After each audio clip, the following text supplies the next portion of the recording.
এই পিনাকি ভট্টাচার্য সে হচ্ছে একজন জামাতের কর্মী। তো বন্ধুরা, আপনি কি কখনো দেখছেন এই পিনাকি ভট্টাচার্যে যে হিন্দুদের সাথে বাংলাদেশে কম হোক আর বেশি হোক, অন্যায় তো হয়েছে, হয় নাই? তো আপনি কি কখনো দেখছেন এই পিনাকি ভট্টাচার্যকে এই হিন্দুদের নিয়ে কখনো কথা বলতে? দেখেন নাই। তো সে একটা, মনে করেন বাংলাদেশের যে মুসলিম একটা কমিউনিটি আছে, বড় একটা জনসংখ্যা আছে, সে চায় এটাকে তার ফ্যান ফলোয়ার বানায়া পয়সা তো কামাইতেই আছে, এবং সে বাংলাদেশের বড় একটা কিছু পাওয়ারফুল একটা পজিশনে সে যেতে চায়। এবং বন্ধুরা দেখেন, সে প্যারিসে বসে বসে তো ধুমধারাক্কার টাকা কামাইতেছে, এনজয় করতেছে, আর এইখানে উস্কা দিতেছে। এই যে ডেইলি স্টারের উপর আক্রমণ হয়েছে, এইটা পিনাকির উস্কানিতে হয়েছে।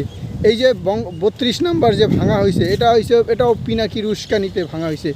তো এবং এই দেখেন গাইবান্ধায় যে একটা রাম মন্দির বানানো হচ্ছে, এটা নিয়ে যে একটা বিতর্ক, এটাও এই পিনাকির উস্কানিতেই হয়েছে।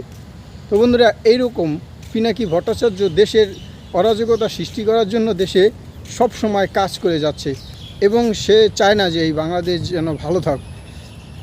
তো বন্ধুরা, এই যে আওয়ামী লীগ যে ক্ষমতার থেকে চলে গেছে, এখন যে দেশটার একটু বিএনপি সরকার আস্তে আস্তে একটু কন্ট্রোলে আনতেছে, এটা অ্যাকচুয়ালি মনে করেন পিনাকি ভট্টাচার্যর আপনার পছন্দ না, এর জন্যই সে এরকম উঠে পড়ে লাগছে।